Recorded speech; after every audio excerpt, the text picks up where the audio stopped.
kalau boleh tahu. Enggak, balik lagi yang hadis keberapa? 39 ya?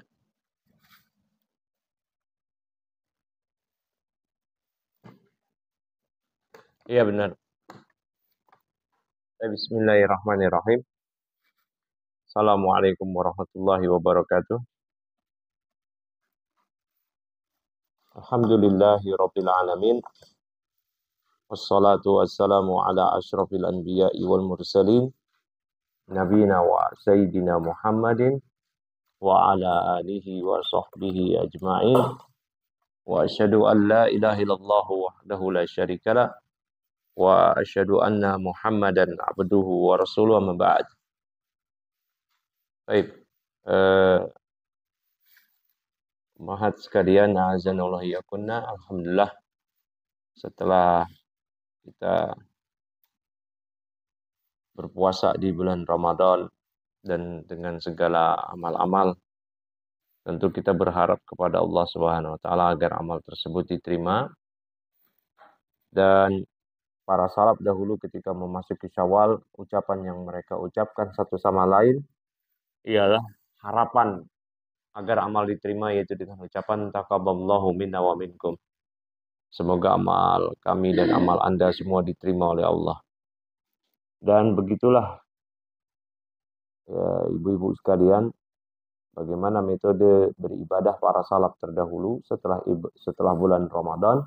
Mereka berharap ibadahnya diterima dan takut ibadahnya tidak diterima. Ya, jangan sampai kita tertipu dengan amal kita yang sudah sedikit, dibumbui dengan kesalahan, mungkin juga riya dan yang lainnya, dan kita pun juga merasa percaya diri amal tersebut pasti diterima, tidak ada kekhawatiran amal tersebut tidak diterima. Oleh karena itu, saya menasihati diri saya sendiri dan juga kepada hadirin sekalian untuk senantiasa memupuk rasa takut kepada Allah. Jangan sampai amal tersebut tidak diterima. Dan berharap kepada Allah agar amal tersebut diterima. Aun bin Abdullah, salah seorang ulama salaf, mengatakan, la tasik bikasratil amal. Janganlah Anda percaya diri dengan banyaknya amal yang Anda kerjakan. Fa innaka la tadri am tuqbal minka amla. Karena Anda enggak tahu amal tersebut diterima atau enggak dari Anda. Apakah amal tersebut diterima atau tidak. Nah, ini penting sekali. Ya, harus takut. Jangan-jangan tidak diterima. Jangan-jangan tidak diterima. Ini penting sekali. Ya, Abu Darda radhiyallahu taala anhu, seorang sahabat yang mulia, beliau khawatir amalnya enggak diterima. Beliau mengatakan, "Law anni a'lamtu anna Allah yataqabbal minni salatan wahidah ahabbu ilayya minad dunya wa ma fiha." Seandainya aku mengetahui bahwa Allah Subhanahu wa taala telah menerima satu salatku, itu lebih aku cintai daripada dunia dan seisinya. Itu lebih aku cintai daripada dunia dan seisinya. Allahu Akbar. Kenapa demikian? Kata Abu Darda, karena Allah Tabaraka Ta'ala berfirman, ya, li'anna Allah Ta'ala yaqul innama yataqabbalallahu minal muttaqin. Karena Allah hanya menerima amal-amal orang yang bertakwa. Nah ini, kita ini udah bertakwa atau belum? Ya. Sementara puasa Ramadan mendidik kita agar menjadi pribadi-pribadi yang bertakwa. Ya, juga kita berdoa tiap pagi, Allahumma inni as'aluka ilman nafi'an wa rizqan thayyiban wa amalan mutaqabbala. Kita berdoa agar amal kita diterima. Baik. Kita masuk ke hadis 39 dari Arba'in. Karena sebelum atau dua pertemuan terakhir kita membahas tentang zakat fitrah dan juga fikih mengenai Id dan salat Idul Fitri, ya. Kita kembali ke pembahasan sebelumnya, masih terkait bab wudu. Ya, masih terkait bab wudu. Disebutkan di sini wa anhu radhiyallahu anhu, masih dari Abdullah bin Zaid radhiyallahu anhu, annahu ra'a an-nabiy sallallahu alaihi wasallam bahwasanya Abdullah bin Zaid pernah melihat Nabi Shallallahu Alaihi Wasallam ya khudu liudunaih ma'an, mengambil air untuk diusap kepada kedua telinga beliau. Berarti airnya diambil. Ini riwayat yang lain. Kan riwayat sebelumnya air yang digunakan untuk mengusap telinga adalah air bekas sisa mengusap kepala. Ya.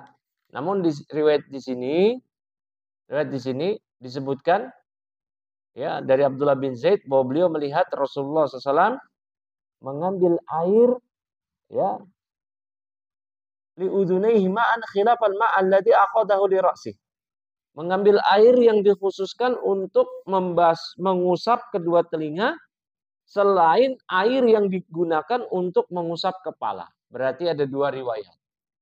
Nah, dua riwayat ini berarti mengajarkan kepada kita dua tata cara mengusap telinga ketika berwudu. Yang pertama, mengusap telinganya tersebut ialah dengan air sisa mengusap kepala. Berarti setelah digunakan mengusap kepala, langsung ke telinga. Dengan dimasukkan telunjuk ke dalam telinga, kedua telunjuk kiri kanan masukkan ke dalam kedua telinga kiri kanan, dan ibu jari atau jempol ya mengusap bagian luar telinganya. Dimulai dari bawah ke atas, balik lagi ke bawah. Dengan telunjuk tetap di dalam telinga, masuk ke dalam telinga.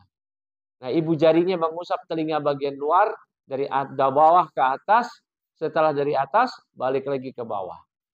Ya, telunjuk tetap di telinga. Ini yang pertama.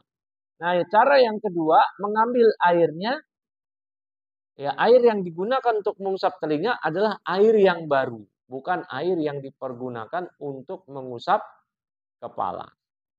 Ya, baik. Akhrajahul Baihaqi wa huwa inda Muslim min hadzal wajh bilafdhin wa masaha bi ra'sihi bima'in ghairi fadli yadayhi wa huwa al-mahfuz. Ya. Dalam riwayat Muslim disebutkan dalam pembahasan ini bahwasanya kata Abdullah bin Zaid bahwa beliau Nabi sallallahu alaihi wasallam mengusap kepala beliau ya dengan air yang bukan sisa dari mencuci kedua tangan beliau. Ya. Dan inilah lafaz yang mahfuz yang merupakan lawan dari syadz, hadisnya sahih. Ya. Nah, dijelaskan di sini akhdul ma'il jadid li ra'si la budda minhu wa huwa alladhi dalat alaihi al ahadisu. Mengambil air yang baru yang digunakan untuk mengusap kepala adalah sebuah kemestian. Inilah yang ditunjukkan oleh beberapa hadis mengenai topik ini. Wa annahu sallallahu alaihi wasallam masaha ra'sahu wa udunaihi marratan wahidah. Nabi sallallahu alaihi wasallam mengusap kepala dan kedua telinga beliau hanya sekali. Berarti kepala bukan 3 kali, telinga bukan 3 kali. Berbeda dengan anggota tubuh yang lain. Ya, kita membasuh tangan, berkumur-kumur, memasukkan air ke mulut dan hidung, ya, mengusap, membasuh wajah, membasuh tangan hingga siku 3 kali, ya, kaki 3 kali. Adapun kepala 1 kali. Ya. Wastahaba Ahmad wa Syafi'i ayam saha udunaihi bima'in jadid li hadzal hadis. Nah, Imam Ahmad dan Imam Syafi'i itu menganjurkan ketika seorang mengusap kepala dalam mengusap telinga dalam wudunya, itu mengusapnya dengan air yang baru berdasarkan hadis ini. Ya, memang ada riwayat yang sebelumnya mengusap telinganya itu dengan air bekas mengusap kepala. Tapi hadis ini hadis Abdullah bin Zaid ini menunjukkan bahwasanya kita mengusap telinga itu dengan air yang baru. Ya. Wa qala fi Subulus Salam, kata Imam As-San'ani dalam Subulus Salam, wa aqrabu ma yuqalu fihi annahu lam yabqa fi yadihi ballah takfi limashil udunain wa aqada lahum ma'an jadidan. Nah, As-San'ani menyebutkan di Subulus Salam pendapat yang paling mendekati kebenaran dalam masalah ini bahwa tangan Nabi SAW sudah nggak basah untuk mengusap kedua telinga. Oleh karena itu beliau mesti mengambil air yang baru untuk mengusap ya kedua telinga tadi. Allahu a'lam bishawab. Yang jelas masalah ini masalah yang lapang karena ditunjukkan oleh dua hadis yang berbeda, yaitu boleh seseorang mengusap telinganya dengan air yang baru dan boleh seseorang mengusap telinganya dengan air yang digunakan oleh dia ya selepas mengusap kepala. Nah, ini boleh dua-duanya. Baik. Jadi nanti kalau ibu-ibu sudah terbiasa mengusap telinganya dengan air bekas mengusap kepala, kemudian ibu-ibu melihat temannya mengusap telinganya, melihat temannya mengusap telinganya dengan air yang baru, maka ibu-ibu sudah tahu bahwasanya landasan dari amalan tersebut adalah hadis ini. Ya, hadis nomor 39. Satu kali. Ya.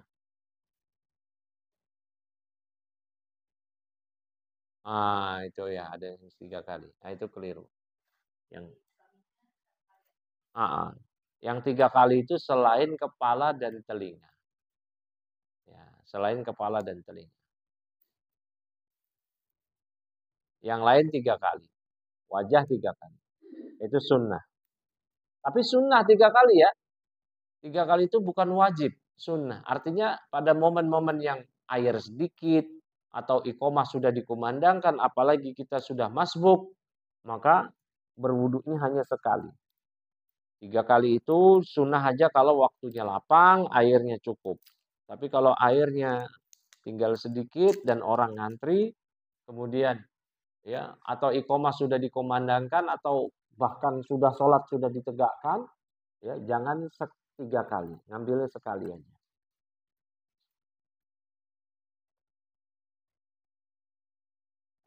Baik, kita masuk ke hadis 40. An Abi Hurairah, dari Abu Hurairah radhiyallahu taala anhu, qala sami'tu Rasulullah SAW yaqul, aku mendengar Rasulullah SAW bersabda, inna ummati ya'tuna yaumal qiyamati gurran muhajjalina min asaril wudu. Ya, sesungguhnya umatku akan datang pada hari kiamat dalam keadaan ya gurran muhajjalin, dalam keadaan kaki dan wajahnya berkilau. Min asari wudu, karena bekas wudu. Ya. Faman istata'a minkum ayyutila ghurratah falyaf'al, muttafaq alaih wa lafdun li Muslim. Kemudian barang siapa yang di antara kalian yang sanggup untuk ya untuk memperpanjang kilaunya, maka hendaknya dia mengerjakannya. Dalam riwayat Muslim disebutkan ya fal yutawwil ghurratahu wa tahjilahu, maka hendaknya dia memperpanjang kilauan pada wajah dan kakinya. Ya, oleh karena itu banyak ulama memakruhkan mengusap air atau mengeringkan air yang ada di anggota tubuh selepas wudhu. Itu dimakruhkan oleh para ulama. Jadi misalkan ibu wudhu, kemudian anggota-anggota tubuh yang mesti diwudukan tersebut masih basah, ya dengan bekas air wudhu itu dimakruhkan untuk dilap pakai anduk, pakai selampe dan semisalnya. Ya, itu makruh. Biarkan aja, itu tetap menjadi bekas anggota wudhu kita.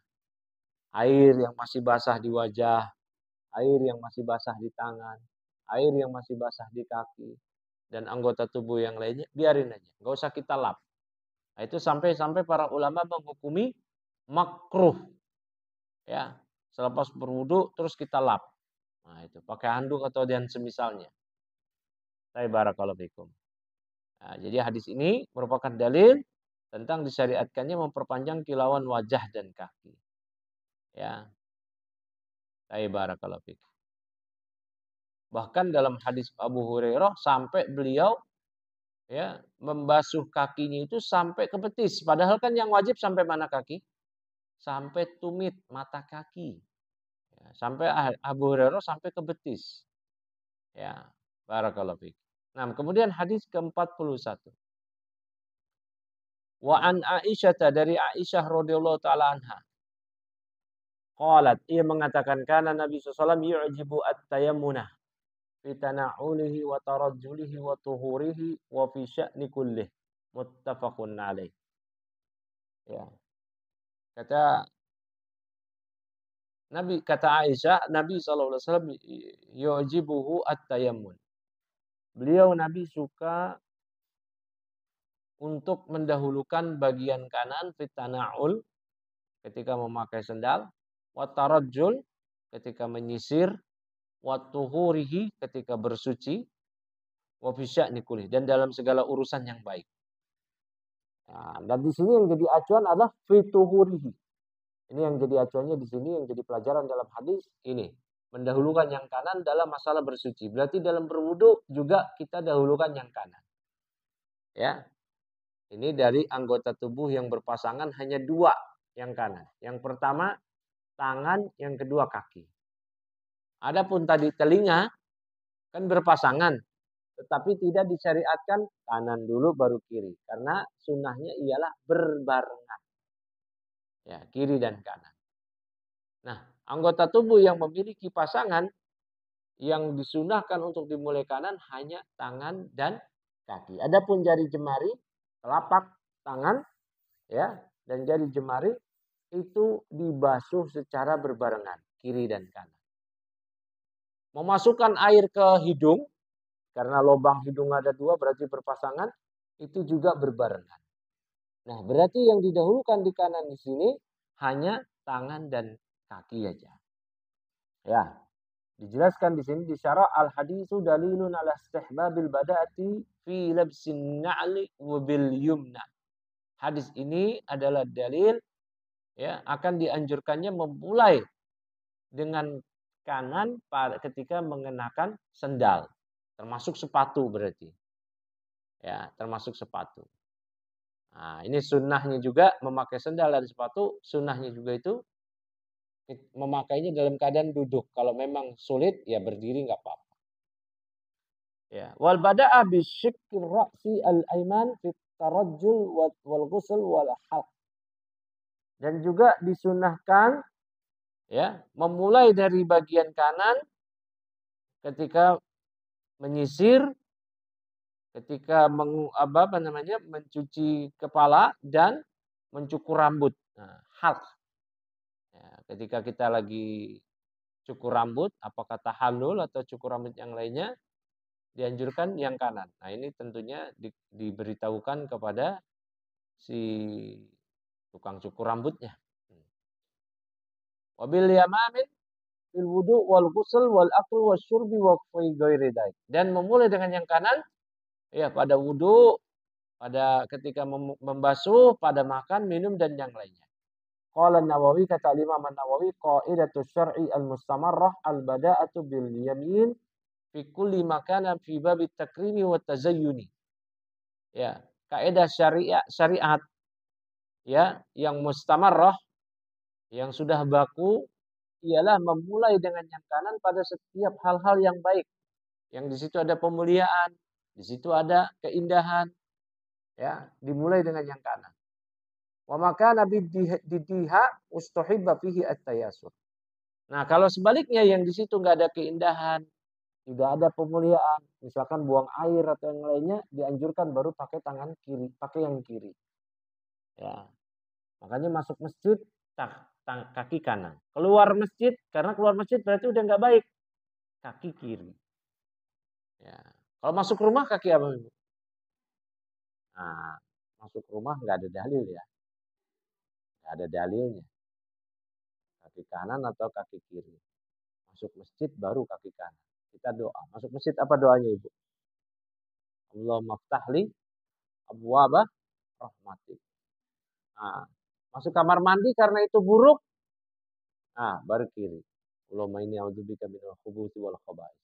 Keluar kamar mandi karena itu baik, kaki kanan. Ghufranaka. Ya, keluar kamar mandi. Berarti di kamar mandi jangan lama-lama. Jangan cari inspirasi di kamar mandi. Merenung di kamar mandi. Ya, di kamar mandi itu segera. Karena di situ setan bercokol di situ. Ya. Dan masjid di situ rahmat Allah turun. Nah, baru kita boleh berlama-lama, maka disyariatkan i'tikaf dan seterusnya. Memulai dengan kanan. Adapun rumah nggak ada dalilnya. Berarti kalau rumah gimana masuknya? Ya boleh, kaki kanan boleh. Kalau kita anggap ini rumah adalah kebaikan, ya kaki kanan. Tetapi saya informasikan tidak ada dalil khusus mengenai rumah pakai kaki kanan atau kaki kiri. Ya, tetapi kalau kita kategorikan rumah itu adalah baik, berarti kita masuk rumah dengan kaki kanan. Ya, tapi kalau ada orang yang masuk rumah pakai kaki kiri, ya nggak salah juga karena nggak ada dalilnya. Allah alam bishawab. Ya. Wa qawlu wa fi sya'ni kulli, dan dalam segala semua, qala Ibnu Daqiq, kata Ibnu Daqiq Al-Id, ya. Wa huwa amun makhsusun bidukhulil khala' wal khuruj minal masjid. Ya. Kata Ibnu Daqiq Al-Id, hadis ini umum yang dikhususkan, namun keumuman ini dikecualikan dengan masuk toilet pakai kaki kiri, keluar masjid pakai kaki kiri, dan yang lainnya. Ya, dan yang lain. Fa innahu yabda'u fihi bil yasar, intah. Kalau kita memulai masuk kamar mandi atau keluar masjid itu dengan yang kiri. Wa yabda' bil yasar aidan fi khalqin na'al was thawb wa nahwihim.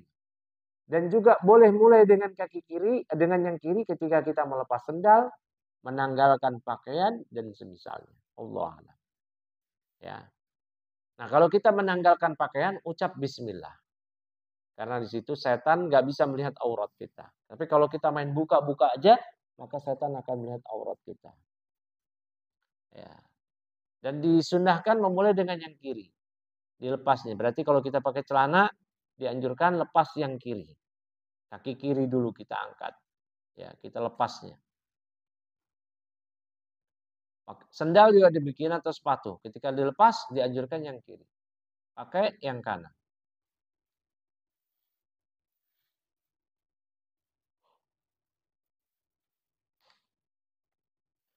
Kalau makan dan minum itu jelas ya, ada dalil khusus. Kata Nabi SAW, la ta'kulu bishimal wa la tashrabu biha fa inna syaitan ya'kulu wa yashrabu biha. Jangan kalian makan dan minum pakai tangan kiri, karena setan makan dan minum pakai tangan kiri. Itu dalilnya khusus. Nggak boleh pakai tangan kiri.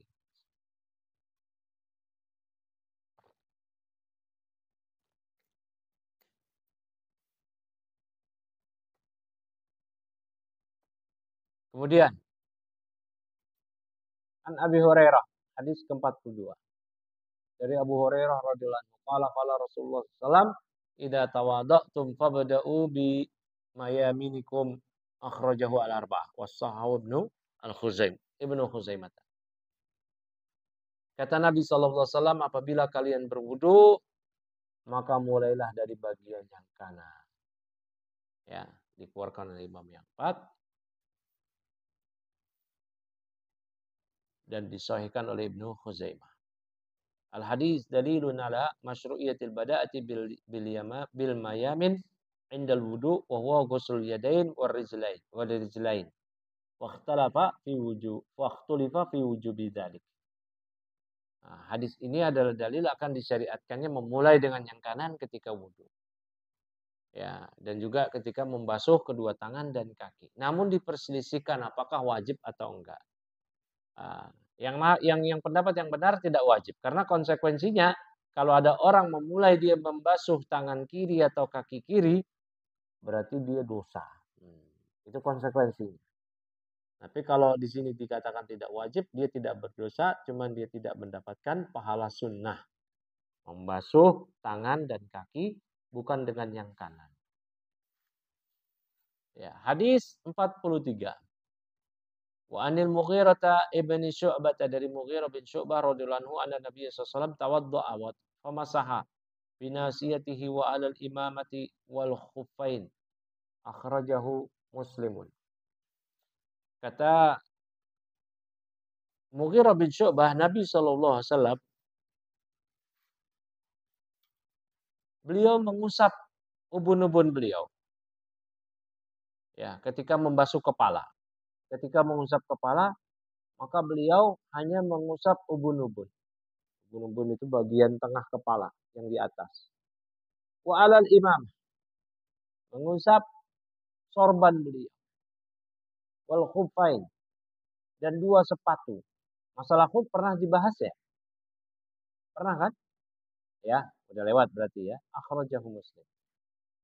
Al-hadis dalilun ala jawazil ikhtisar ala mashin nasiyah. Nah, hadis ini juga menjadi dalil bolehnya membatasi, mencukupkan diri mengusap kepala dengan mengusap ubun-ubun aja.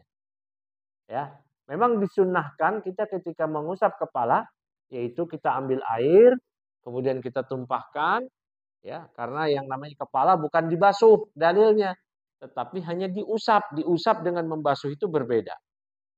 Ya, kalau membasuh itu wajah, tangan, kaki itu betul-betul dibasuh. Tapi kalau usap enggak, airnya hanya sedikit, kemudian dianjurkan memang kita masukkan kedua ibu jari kita ke telinga, kiri dan kanan, kemudian seluruh jari yang lain merapat antara telunjuk dan kelingking, ya. Taruh di bagian kepala bagian depan, kita tarik mundur ke belakang sampai menjelang tekuk bagian kepala belakang, kita majukan lagi ke depan. Ya, kita majukan lagi ke depan. Nah, itu anjurannya demikian. Tetapi hadis ini juga membolehkan ketika seorang mengusap kepala hanya mencukupkan dengan mengusap ubun-ubunnya aja. Berarti air yang dia ambil kemudian ditumpahkan, dia hanya mengusap ubun-ubun aja. Wa fihi masyru'iyatu mashil khufain. Dalam hadis ini juga disyariatkan ya mengusap dua sepatu, ini jelas ya. Ketika seorang berwudu, dia nggak perlu mencopot sepatunya, sepatu khuf, ya dia cukup usap bagian atas dua sepatunya tadi, sepatu khusus. Ini sudah lewat pembahasan. Ya. Qala Ibnul Qayyim, kata Ibnul Qayyim, innahu sallallahu alaihi wasallam kana yamsahu ala ra'sihi taratan wa 'ala al-imamati taratan wa 'ala nasiyati wal imamati taratan. Qala fi subul salam wa ammal ikhtisar 'ala al-imamah bil mashi falam yaqul bihi al-jumhur. Kata Ibnu Qayyim rahimahullah ta'ala, Nabi SAW terkadang hanya mengusap kepala. Terkadang mengusap ya ubun-ubun. Terkadang mengusap ya sorban aja. Kata As-Sun'ani di Subul Salam, adapun seorang mencukupkan dengan mengusap sorban tanpa mengusap kepala atau ubun-ubun, maka ini tidak dinyatakan oleh jumhur mayoritas ulama. Artinya pendapat ini pendapat yang ada, tapi bukan pendapat yang populer di kalangan ulama. Yang hanya mencukupkan mengusap sorban. Tapi yang dianjurkan mengusap kepala atau enggak mengusap ubun-ubun. Nah itu. Baik, barakallahu fiik.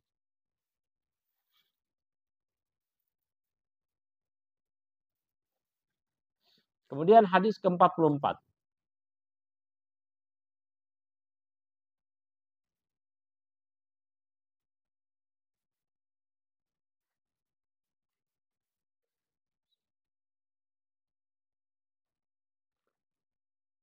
Wa an Jabir bin Abdullah, dari Jabir bin Abdullah radhiyallahu anhuma fi sifati haji Nabi. Ini walaupun tentang haji tapi nanti ada kaitannya dengan wudu. Ya, Nabi SAW ya, kata Jabir bin Abdullah terkait sifat atau tata cara haji, ini termasuk juga umrah. Kata Nabi, ibda'u bima bada Allah bih. Kata Nabi SAW, mulailah dengan apa yang Allah mulai. Yaitu ketika Nabi mengajarkan seorang sa'i. Ya, sa'i. Seorang sa'i, ketika seorang sa'i dia harus mulainya dari mana? Dari Safa atau dari Marwah dulu. Nah, kata Nabi, mulailah dengan apa yang Allah mulai. Sedangkan di ayat Allah memulai dengan Safa dulu. Inna Safa wal Marwata min sya'airillah. Kan duluan Safa tuh. Inna Safa wal Marwata min sya'airillah. Hadis ini, walaupun hadis ini tentang haji dan umrah, tapi ada kaitannya dengan wudhu. Ya. Baik. Kemudian di sini disebutkan ya, akhrajahu an-Nasa'i wa hada bi lafdzil amri wa huwa 'inda Muslim bi lafdzil khabar. Ya. Baik. Hadis ini dikeluarkan oleh Imam Nasa'i dengan lafaz perintah. Ibda'u, mulailah gitu. Ini perintah.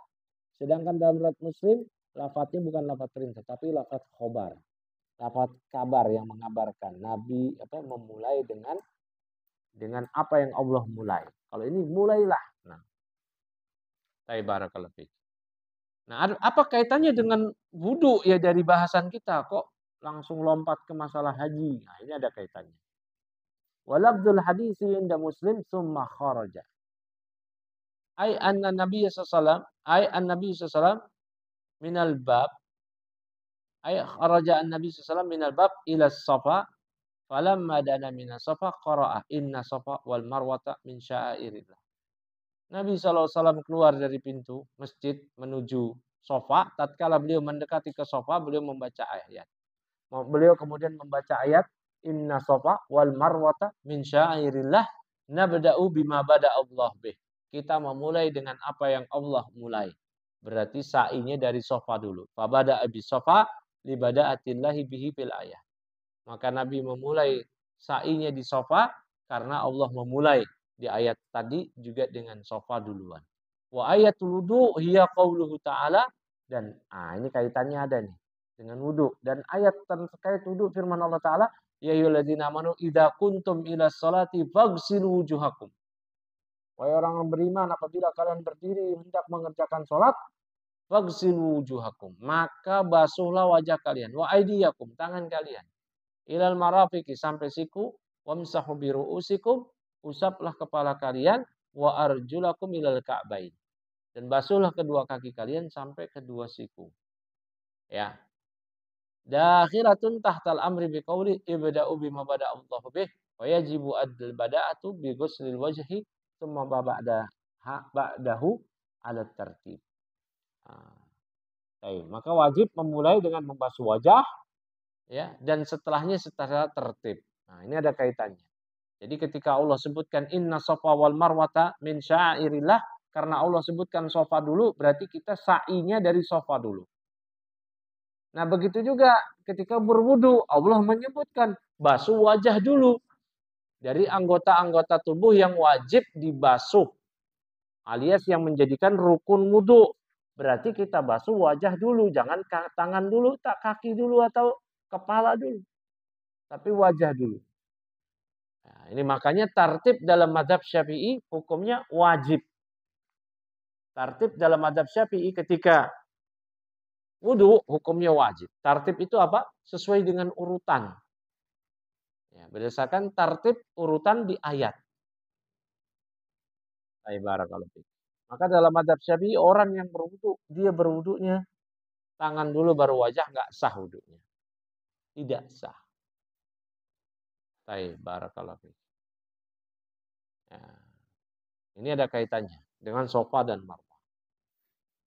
Kalau ada orang memulai sa'inya dengan marwah, bukan dengan sofa, ini pasti dia keliru. Nanti sa'inya akan berakhir di sofa kalau begitu. Padahal sa'i berakhirnya di mana? Di marwah. Sofa, marwah sekali. Marwah, sofa 2 kali. Balik lagi 3, 4, 5, 6, dan terakhir marwah 7. Ya. Barakallahu fiik.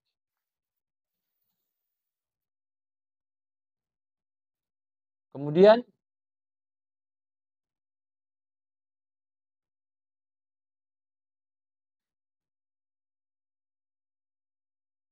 wa anhu hadis 45. Wa anhu radhiyallahu anhu, ya, dari Jabir bin Abdullah radhiyallahu anhu qala, dia mengatakan kana Rasulullah SAW idza tawaddaa adarul ma'a ala mirfaqai. Nabi SAW apabila beliau berwudu, maka beliau mengalirkan air ke kedua siku beliau. Akhrajahu ad-Darqutni bi isnadin dhaif. Ya, dengan sanad yang lemah. Jadi dialirkan ke arah siku. Berarti kalau dialirkan, yang namanya dialirkan, berarti tangannya siku itu di bawah ketika wudhu. Ya, berarti ketika wudhu begini. Ya, nah, walaupun kita mungkin ada keran tetap kita ambil demikian. Begitu. dialirkan ke bawah.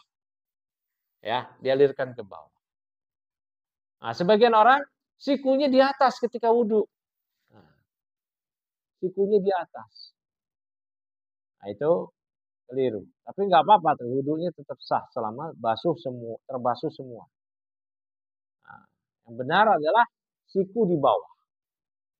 Tapi lagi-lagi sesuai dengan sikon. Artinya ketika sikon tidak menghendaki demikian, ya udah, ya, boleh berbeda dengan hal ini. Al-hadis dalilun ala dukhulil mirfaqain fil ghusl wa qala Syafi'i la a'lamu fihi khilafan. Hadis ini menjadi dalil akan masuknya dua siku ke dalam kewajiban anggota tubuh yang dibasuh dalam wudu. Kata Imam Syafi'i, saya nggak tahu ada khilaf mengenai hal ini. Ada perbedaan pendapat mengenai hal ini.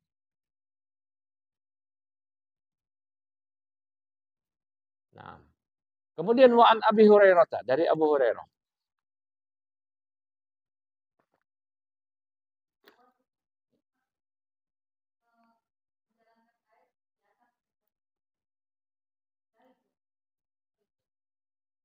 Hadis doif. Apa memangnya pendapat ibu kalau hadisnya doif? Terus kalau lemah gimana? Berkurang pahalanya. Nah, taib. Hadis doif itu diamalkan oleh para ulama dengan syarat 3. Pertama, doifnya tidak doif jiddan, doif yang parah. Yang kedua, topik yang dalam hadis tersebut adalah topik di situ bukan topik halal haram, topik akidah. Tapi topik hukum, sholat, puasa, wudhu, topik dari terhib, motivasi, nah itu boleh diamalkan. Nah, syarat yang ketiga disampaikannya dengan sigoh tamrid. Sigoh tamrid itu ya, yaitu sigohnya kila. Nantilah ibu-ibu kalau belajar ilmu mustalah hadis. Dan dalam mazhab Syafi'i, mazhab Hanbali, hadis dhaif itu diamalkan. Bukannya tidak boleh diamalkan. Keliru kalau ada yang mengatakan hadis dhaif tidak diamalkan. Enggak. Bahkan Imam Ahmad sampai-sampai mengatakan, ya, al-ahadisu ad-dhaifah ahabu ilayya min ra'ir rijal. Hadis-hadis yang lemah sekalipun itu lebih saya sukai daripada pendapat orang-orang. Ya. Barakallahu fiik. Jadi hadis yang dhaif itu ada cacat sedikit aja. Ya, yang mempengaruhi keabsahannya. Yang mempengaruhi statusnya. Ya, mungkin karena ada syarat-syarat sahih yang tidak terpenuhi sehingga menjadi hadisnya dhaif. Tapi hadis dhaif diamalkan. Ya, diamalkan Ibu. Baik, ada lagi yang mau ditanya?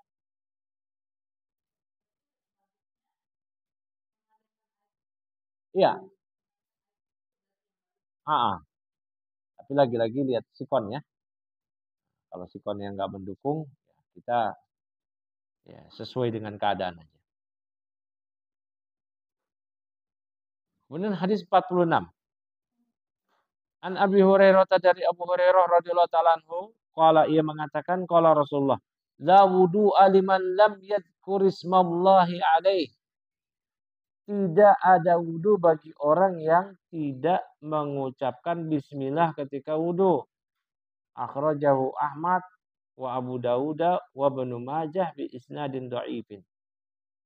Dikeluarkan oleh Imam Ahmad, Imam Abu Dawud, Ibnu Majah dengan hadis yang dengan sanad yang dhaif.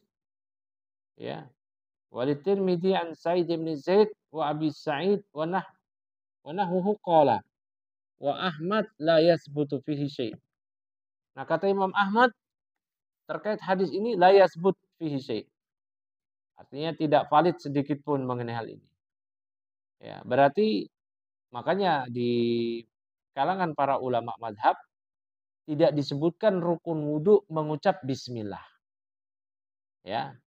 Tidak termasuk rukun wudu mengucap bismillah sebelum wudu. Ya boleh mengucap bismillah, itu boleh. Tetapi ketika seorang terluput atau terlupa dari mengucapkan bismillah ketika berwudu itu tidak mengapa. Ya.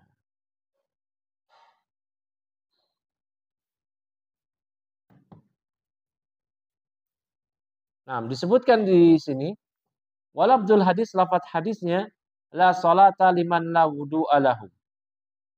Ya. Tidak ada salat bagi orang yang tidak ada wudunya.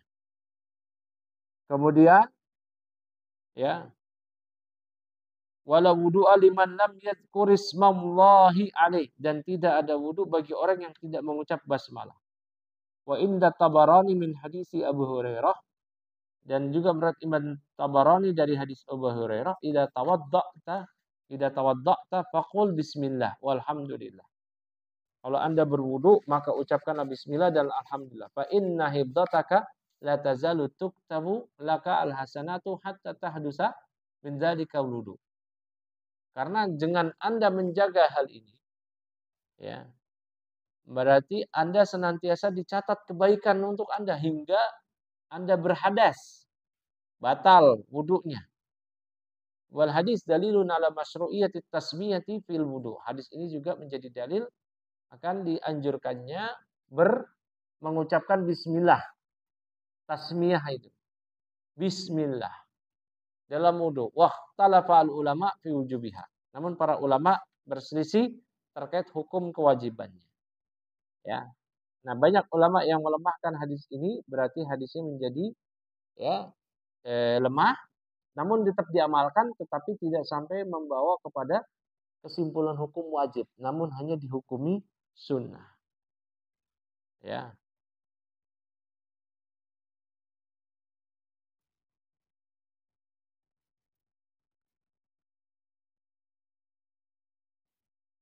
Bahkan sampai-sampai para ulama mengatakan, ya, karena sunnahnya membaca bismillah ketika wudhu, ya, boleh mengucap basmalah ini di toilet sekalipun. Di dalam toilet sekalipun. Nah, barakallahu fikum. Walau ada ulama yang mengatakan makruh. Ya. Namun banyak ulama juga mengatakan boleh begitu. Ya, boleh.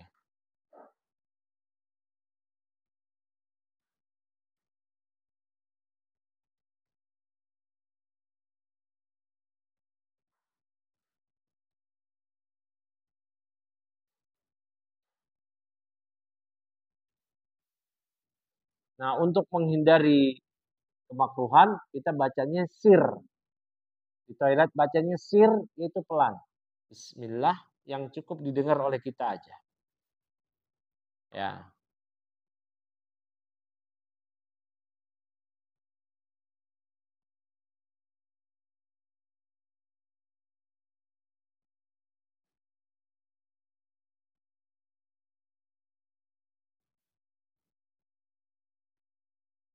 Syekh bin Baz mengatakan, ya, muta'aqidah indal aksar wa ya'ti biha wa tazulu al-karoha. Karena sunnahnya muakkadah, maka hilanglah kemakruhan mengucap bismillah di kamar mandi tadi.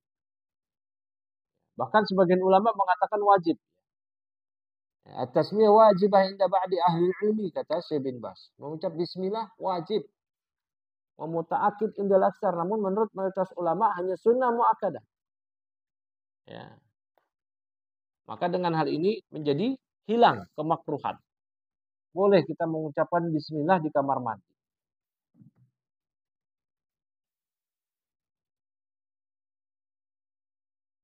Baik. Sampai jam berapa kita? Sampai 8:30 ya. Tanggung ini berarti. Oh iya, bismillah. Kalau yang pakai bismillahirrahmanirrahim boleh nggak? Boleh. Bismillah aja juga boleh. Ya, tapi pakai bismillahirrahmanirrahim juga boleh. Ya, nggak baca bismillah pun juga boleh. Karena sunnah muakkadah aja.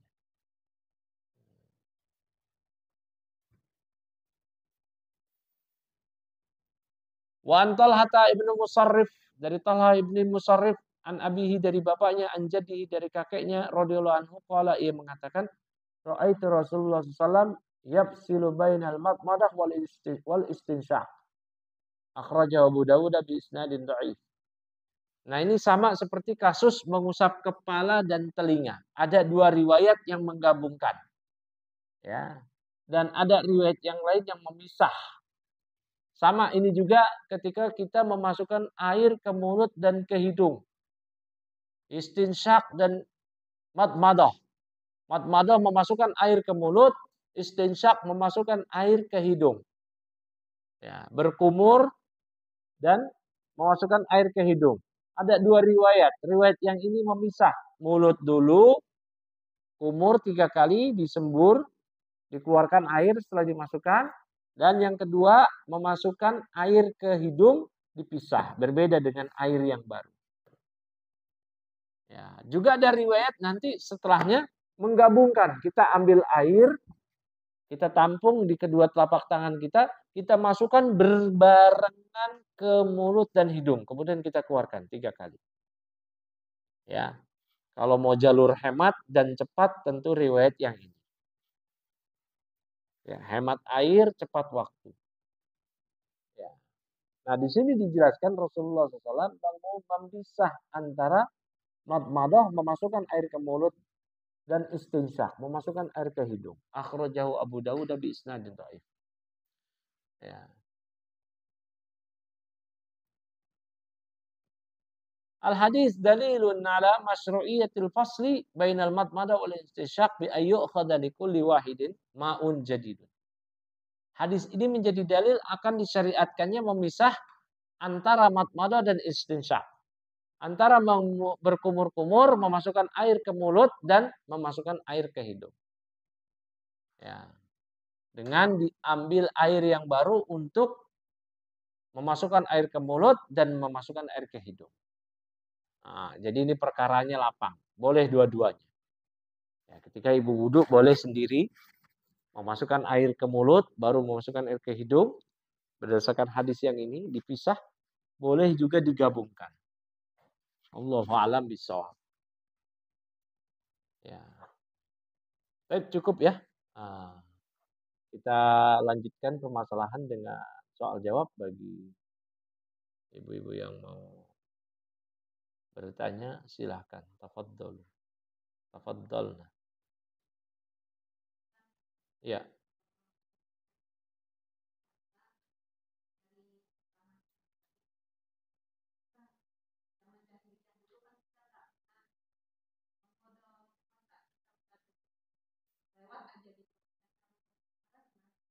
Zaman jahiliyah. Ah. Oh, waktu dulu bandel-bandel ya. Enggak, males-males itu. Nah, Masya Allah. Ya. Ini enggak sekedar kodok berarti. Ini yang diajarkan oleh para ulama kita bukan sekedar kodok, tapi plus fidyah. Ya. Fidyah. Kalau hukum asalnya kalau kita enggak puasa, kodok aja. Pada selain kasus wanita hamil menyusui atau orang tua renta. Ya, pada kasus yang lain, faman kana minkum maridan aw ala safar fa iddatun min ayamin ukhar.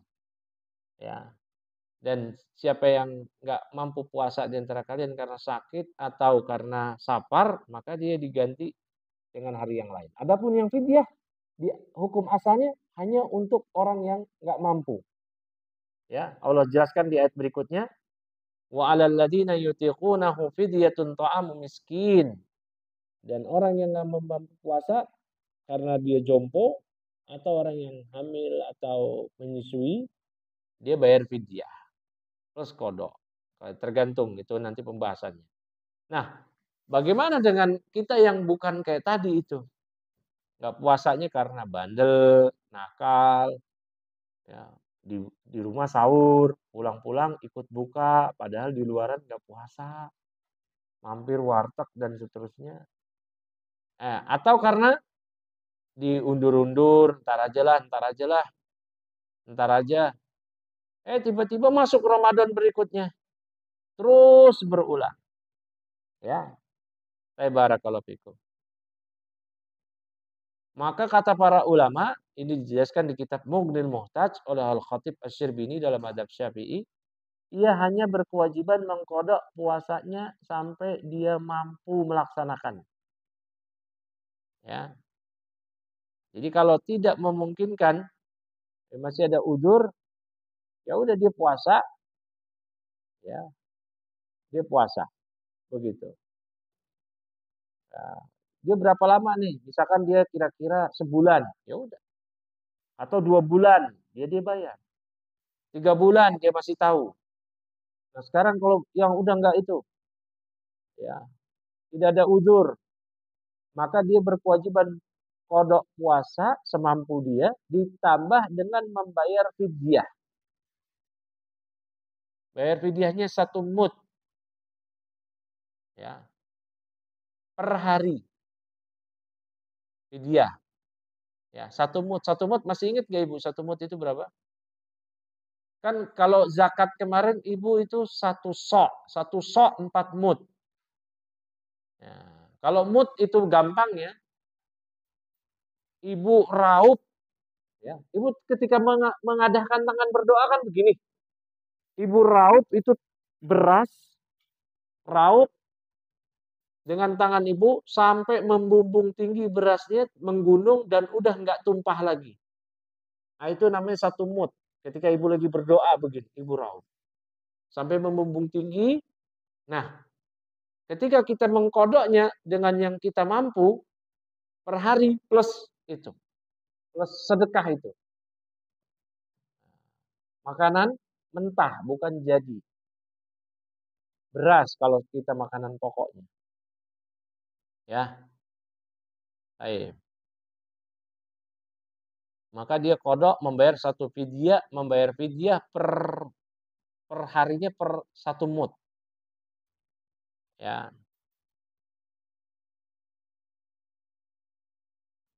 Heeh.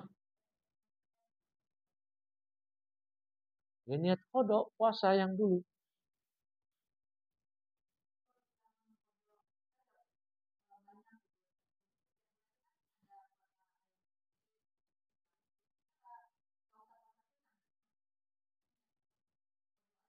Oh, boleh tetap puasa sunnah boleh. Iya, heeh. Cuman mayoritasnya demikian.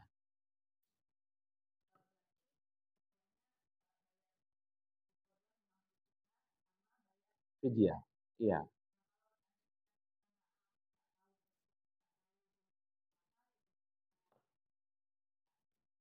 Nah, begini ya. Ini kepada kasus yang kita tahu, ya, atau kira-kira pada yang menahun, ya, hidupnya misalkan, ambil yang paling parah aja ya, umurnya sudah 60 tahun. Dia wajib puasa balik minimal 15 tahun lah. Dan dia nggak pernah puasa. Dari 15 ke umur 60 berapa tuh? 45 tahun. 45 kali 30. Berapa itu? Banyak. Ya Allah, 45 kali 30. Ya, berapa banyak. Kemudian dia sampai kebingungan. Ya udah dia semampu dia sampai batas mampu dia plus plus apa tadi? Dia bertobat pada Allah. Udah cukup dari itu. Ya.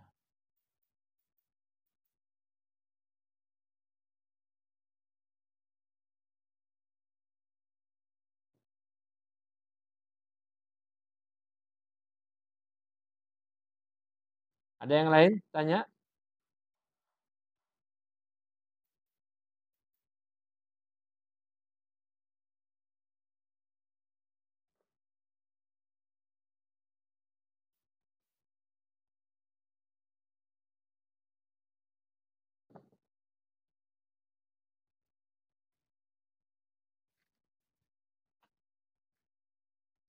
Kalau enggak ada kita cukupkan ya. Ya, subhanakallahumma bihamdik, asyhadu an la ilaha illa anta, astaghfiruka wa atubu ilaik. Assalamualaikum warahmatullahi wabarakatuh.